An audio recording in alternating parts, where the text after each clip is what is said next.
지금 잘 보셔야 할 게 뭐냐면 지금까지는 인물 대결의 성격을 띄었어요. 지금까지는. 앞으로 15, 16일 날 후보 등록이 이루어지면 캠페인의 방향이 바뀔 겁니다. 인물 대결 플러스 세력과 인물을 함께 보는 캠페인이 전개될 가능성이 큽니다. 아까 우리 이재하 변호사님 말씀하셨듯이 당의 변수가 좀 빠져 있거든요. 네. 그러면 이게 왜 중요하냐면 민주당 정부를 원하십니까? 국민의당 정부를 원하십니까? 이러면 사람들이 민주당은 싹 쏠리죠. 예. 든든하다는 느낌이 있고 예. 수권 태세를 갖췄다는 느낌이 듭니다. 예. 반면에 국민의당은 그런 느낌이 안 들거든요. 예. 그래서 인물과 세력 구도로 바뀔 가능성이 있다. 첫째. 두 번째, 저는 변화 가능성이 있는 대목을 뭘로 보냐면 불안감이 있더라. 안철수한테는. 그러니까 안철수 개인은 지지하지만 집권을 했을 때 40석인데 예. 이 40석으로 과연 국정 운영을 할 수 있을까에 대한 굉장히 불안감이 있더라는 거예요. 핵심이 뭐냐면 탄핵이 터졌는데 지금도 국정이 좀 혼란스러운데 빨리 안정됐으면 좋겠는데 40석을 가지고 과연 자유한국당하고 손잡을 건지 민주당하고 손잡을 건지 명쾌하게 이야기하고 있지 않거든요. 안철수 후보는 대통합이라는 이야기를 하고 있습니다. 골고루 인재를 갖다 쓰겠다. 예. 이렇게 이야기하지만 한국사에서 그러면 정계 개편이 일어난다는 거냐? 이게 지금 어느 쪽으로 하는 거냐? 혼란스럽고요. 두 번째는 안철수 후보가 이게 정책 리더십이 센 사람이면 박지원이나 뭐 이런 사람이라면 휘어잡겠는데 40석 갖고도 움직일 수가 있는데 안철수 후보는 정치적 경험도 없고 그런 리더십이 없기 때문에 이걸 해결할 능력이 없다. 예. 그리고 이번 대선은 인수위도 없다. 때문에 40석 갖고 국정을 안정적으로 끌고 가는 거에 대한 굉장히 불안감이 있어요. 이거는 중도층, 보수층 가릴 것 없이 다 있습니다. 왜냐하면 안철수 개인은 호감도는 있는데 저 사람이 대통령감은 아니야. 약간 체급이 약해. 문재인에 비해서는 체급이 좀 약해. 이런 생각 갖고 있는데 그래도 문재인이 싫으니까 안철수를 만들어야지. 이게 이제 보수층의 생각인데 네. 근데 거기 하나의 딜레마가 그 지점이에요.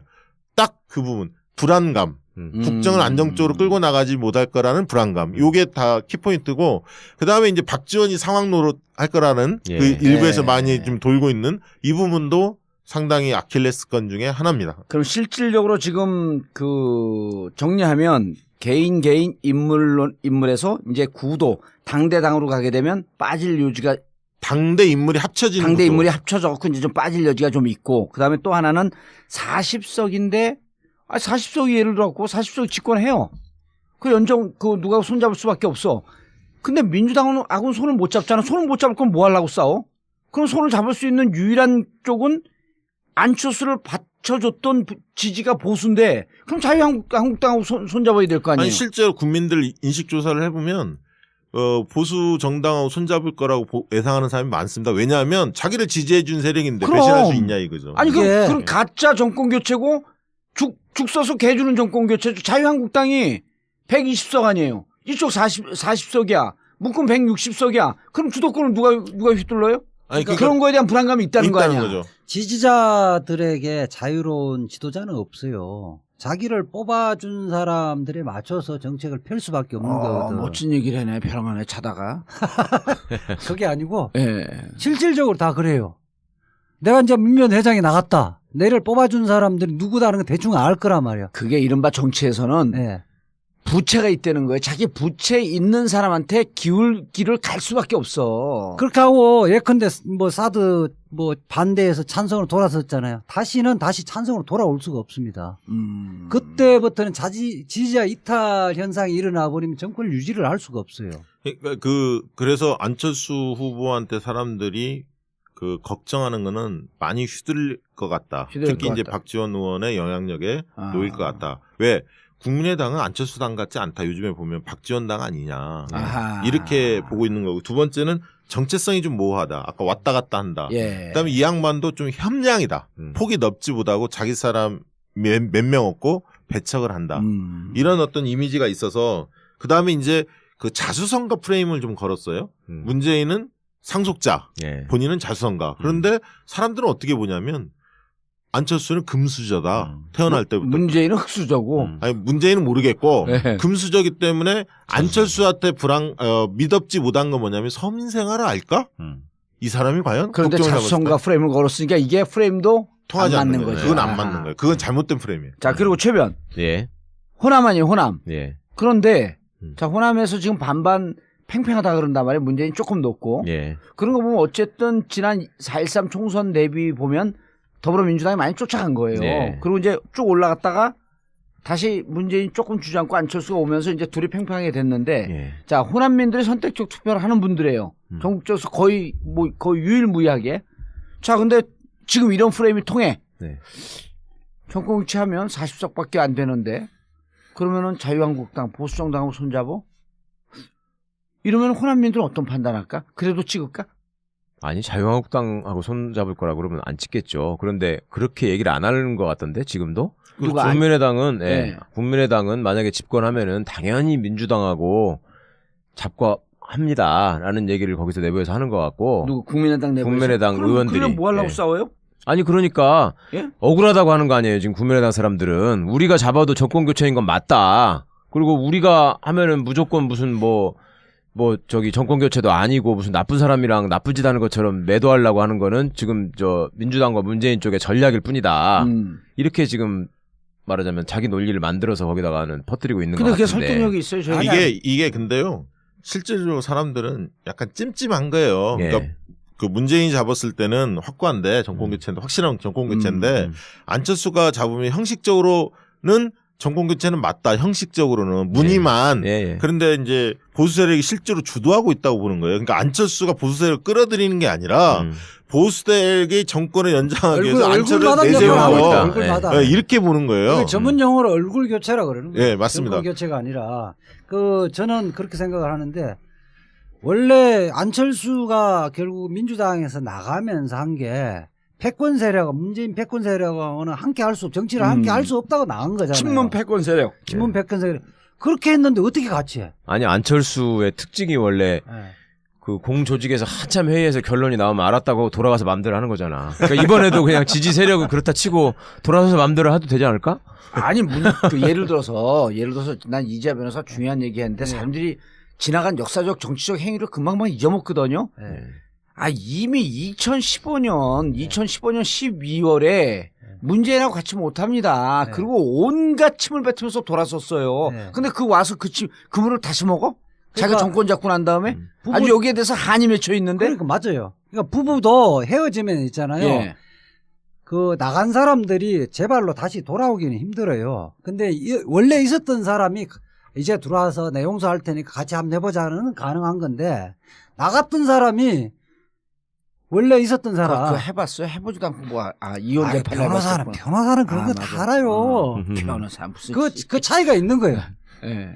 원래 집에 있다가 있는 사람하고 나간 사람하고 차이가 있는 거예요. 그리고 이제 이런 거 아니에요. 예를 들어서 문재인이 정권을 잡고 자 안철수 과거에 좀 섭섭한 게 있었지만 그래서 당신들 나갔지만 우리가 호남을 같이 해두고 경쟁하는 관계가 될 수가 있겠냐.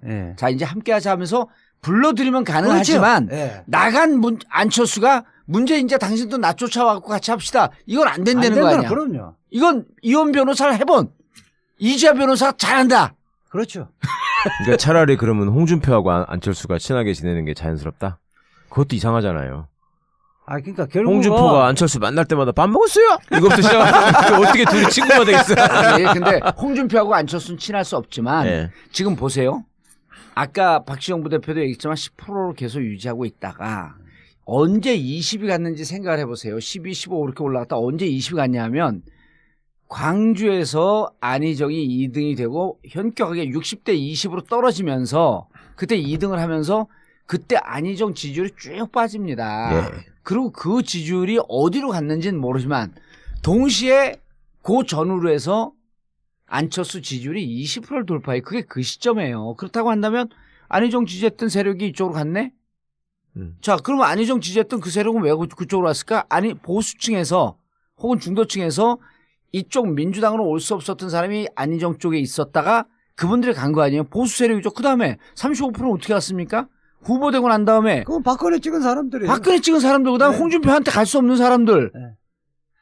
영남의 보수 진영이 가서 35%를 만들어줬으므로 자기 지지한 사람한테 부채가 있지 않습니까? 보수층에서 왔는데 그럼 이 사람들이 결국 지지했던 층은 어디죠? 박근혜 지지층이에요. 자유한국당 지지층이야, 과거에. 그러니까 이 지지층들을 보면 결국은 국민의당은 자유한국당하고 손잡을 수밖에 없는 겁니다. 그렇죠. 그러니까 지금 결국은 최근에 20, 30% 오른 것은 박근혜 지지자들이 대체 인물이 없기 때문에 안철수를 선택하는 거거든요. 오죽하면 조갑제가 비판적 지지자잖아. 그러니까 5월 10일부터 이제 문재인 측 캠프에서는 안철수를 찍으면 박근혜가 대통령 되는 것이다는 이야기를 한 거잖아요. 저는 그게 정확하다고 봐요. 아니 근데 과연 국정 운영을 할 수 있을까에 대한 굉장히 불안감이 있더라는 거예요. 핵심이 뭐냐면 탄핵이 터졌는데 지금도 국정이 좀 혼란스러운데 빨리 안정됐으면 좋겠는데 40석을 가지고 과연 자유한국당하고 손잡을 건지 민주당하고 손잡을 건지 명쾌하게 이야기하고 있지 않거든요. 안철수 후보는 대통합이라는 이야기를 하고 있습니다. 골고루 인재를 갖다 쓰겠다. 예. 이렇게 이야기하지만 한국사에서 그러면 정계 개편이 일어난다는 거냐? 이게 지금 어느 쪽으로 하는 거냐? 혼란스럽고요. 두 번째는 안철수 후보가 이게 정책 리더십이 센 사람이면 박지원이나 뭐 이런 사람이라면 휘어잡겠는데 40석 갖고도 움직일 수가 있는데 안철수 후보는 정치적 경험도 없고 그런 리더십이 없기 때문에 이걸 해결할 능력이 없다. 예. 그리고 이번 대선은 인수위도 없다. 때문에 40석 갖고 국정을 안정적으로 끌고 가는 거에 대한 굉장히 불안감이 있어요. 이거는 중도층, 보수층 가릴 것 없이 다 있습니다. 왜냐하면 안철수 개인은 호감도는 있는데 저 사람이 대통령감은 아니야. 지금 잘 보셔야 할 게 뭐냐면 지금까지는 인물 대결의 성격을 띄었어요. 지금까지는. 앞으로 15, 16일 날 후보 등록이 이뤄지면 캠페인의 방향이 바뀔 겁니다. 인물 대결 플러스 세력과 인물을 함께 보는 캠페인이 전개될 가능성이 큽니다. 아까 우리 이재하 변호사님 말씀하셨듯이 당의 변수가 좀 빠져 있거든요. 네. 그러면 이게 왜 중요하냐면 민주당 정부를 원하십니까? 국민의당 정부를 원하십니까? 이러면 사람들이 민주당은 싹 쏠리죠. 예. 든든하다는 느낌이 있고 예. 수권 태세를 갖췄다는 느낌이 듭니다. 예. 반면에 국민의당은 그런 느낌이 안 들거든요. 예. 그래서 인물과 세력 구도로 바뀔 가능성이 있다. 첫째. 두 번째, 저는 변화 가능성이 있는 대목을 뭘로 보냐면 불안감이 있더라. 안철수한테는. 그러니까 안철수 개인은 지지하지만 집권을 했을 때 40석인데 이 예. 40석으로 어떤 지지가 보수인데 그럼 자유한국당하고 손잡아야 될 거 아니에요? 아니 실제로 국민들 인식 조사를 해보면 보수 정당하고 손잡을 거라고 예상하는 사람이 많습니다. 왜냐하면 자기를 지지해준 세력인데 그럼. 배신할 수 있냐 이거죠. 아니 이게- 그럼 가짜 정권 교체고 죽 써서 개주는 정권 교체죠. 자유한국당이 120석 아니에요. 이쪽 40석이야. 묶음 160석이야. 그럼 주도권을 누가 휘둘러요? 아니, 그런 거에 대한 불안감이 있다는 거 아니야. 거죠. 지지자들에게 자유로운 지도자는 없어요. 자기를 뽑아준 사람들에 맞춰서 정책을 펼 수밖에 없는 거거든. 멋진 얘기를 해네. 벼랑 안에 차다가. 그게 아니고 예. 실질적으로 다 그래요.